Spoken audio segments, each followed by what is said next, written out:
बच्चों अभी जो हमने इंटरेक्शनल ग्रेविटेशनल एनर्जी पढ़ी थी, अब इसके ऊपर बेस्ड एक क्वेश्चन देखते हैं। ठीक है, क्वेश्चन ये कह रहा है कि एक त्रिभुज, कौन सा त्रिभुज? समबाहु त्रिभुज, यानी कि इक्विलेटरल ट्रायंगल है।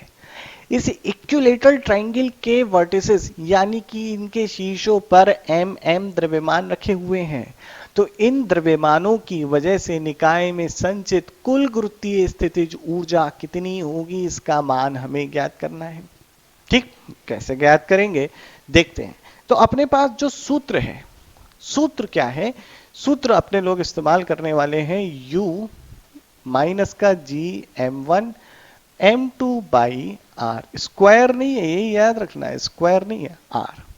अब देखो बेटा, यहां पर क्या क्या किस किस के बीच में होगी, मैं इसको ऐसे देखता हूं, इसको मैं कह देता हूं 1, इसे मैं कह देता हूं 2, इसे मैं कह देता हूं 3। तो पार्टिकल 1 और 2 के बीच में, पार्टिकल 1 एंड 3 के बीच में, पार्टिकल 3 और 2 के बीच में। ऐसा मत करना पार्टिकल 3 और 1 के बीच में भी लिख दो, क्योंकि बेटा जो इन दोनों के बीच में संचित है, यानी कि जो ऊर्जा 1 एंड 3 के बीच में, वही 3 एंड 1 के बीच में, एक ही बात मानेंगे हम पेयर्स देखेंगे, हम जोड़ा देखेंगे। यहाँ पे ये याद रखिएगा, कभी भी इस तरीके का प्रश्न आया बच्चों तो हमें देखना होता है जोड़ा, जोड़ा कितने हैं।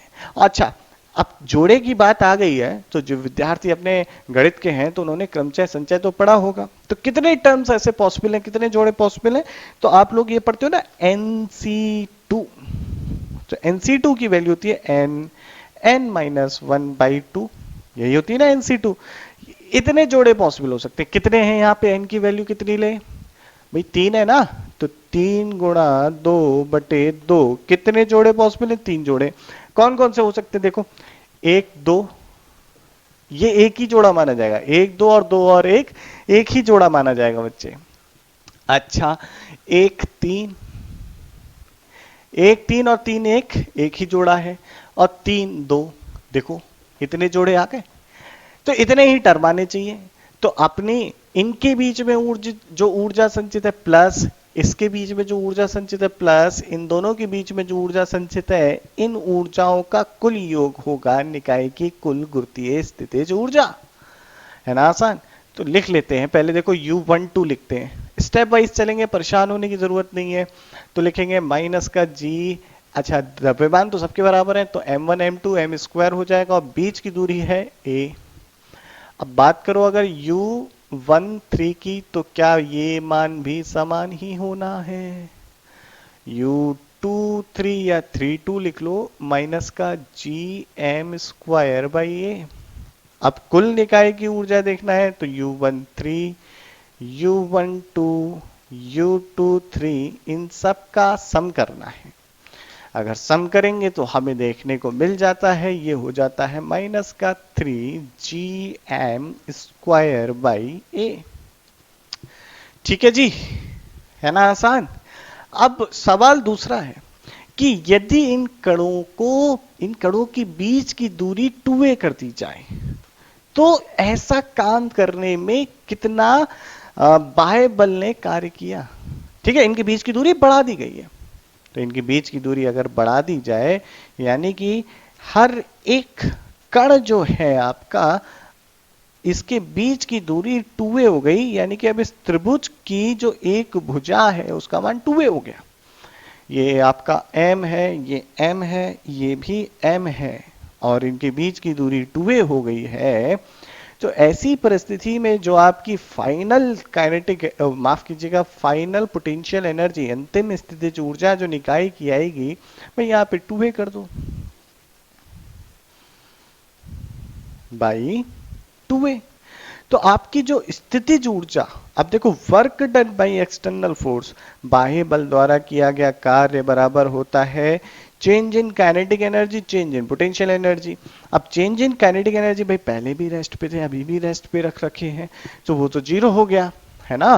तो यहाँ पे डेल्टा U बचा, डेल्टा U बराबर होता है अंतिम स्थितिज ऊर्जा माइनस प्रारंभिक स्थितिज ऊर्जा, final potential energy minus initial potential energy. Final कितनी है? माइनस का 3GM स्क्वायर बाई 2a, और इनिशियल कितनी है? Minus 3GM square by a। इसे हल करेंगे तो हमें मिल जाएगा 3gm² बाई 2a। तो ये वर्क डन आपका जो है पॉजिटिव आया है, और कितना आया है, इतना आया है। अब इसको अगर आप कैलकुलस की मदद से करने बैठते कि भाई पहले इस पे लग रहा है, कुल बल को देखेंगे, कुल बल की वजह से देखेंगे, बड़ा तामझाम हो जाता। देखिए आपका कई बार जो है ना ये कंजर्वेशन ऑफ एनर्जी, या मैं कहूँ आपका ये जो असंरक्षी बल द्वारा किया गया कार्य वाली जो मैंने आपको प्रमेय बताई है, ये प्रमेय बहुत लाभप्रद है, कई सारे सवालों में ऐसे डायरेक्ट लग जाती है, इंपॉर्टेंट चीज है ये। तो ये बड़े इंटरेस्टिंग चीज है। और आपको बताऊं जेई एडवांस की प्रॉब्लम में भी कई बार आप लगा सकते हो। वरना अदर अप्रोच क्या है, दूसरी अप्रोच क्या है आपके पास, दूसरी अप्रोच है कि यार तुम कैलकुलस से निकालो, और कैलकुलस से फिर पहले डीएक्स एलिमेंट भी देखना पड़ेगा, फिर इंटीग्रेशन करोगे, बहुत तामझाम हो जाएगा। तो इसलिए इन सब के चक्कर में नहीं पड़ना।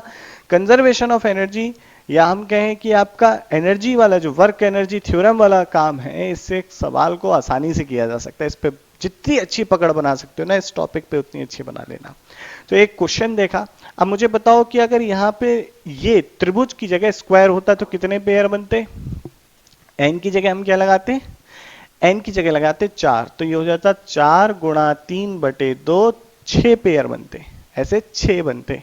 लेकिन यहां पर क्या था कि यहां पर जो है ए था, लेकिन देखो जब स्क्वायर हो जाएगा ना तो बच्चे गलती कर बैठते हैं। स्क्वायर के केस में मान लो ये m है, ये भी m है, ये भी m है, ये भी m है, तो यहाँ पे ना दूरी बदल जाती है, तो इसको याद रखना।